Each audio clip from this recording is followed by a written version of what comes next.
Hoy, magaling na lalaki. Sino tong baby na nag-text sa'yo? Kumpare ko yan. Baby ang palayaw. Kumpare. O edi ayan, replyan mo yung kumpare mo, hindi raw kayo matutuloy kasi may mens siya. Darling, magluto ka ng kamote. Nagugutom ako. Ha? Ayoko nga. Pag nakikita ko yung kamote na yan, naalala ko yung itlog mo. Bakit? Sa size? Hindi. Sa dumi.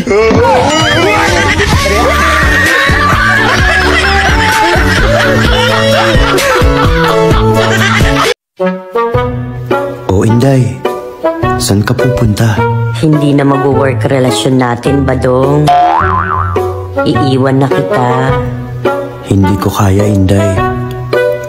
Pag umalis ka, maglalaslas ako. Ikaw talaga, Badong. Magpatuloy nga, hindi mo kaya. Maglaslas pa kaya.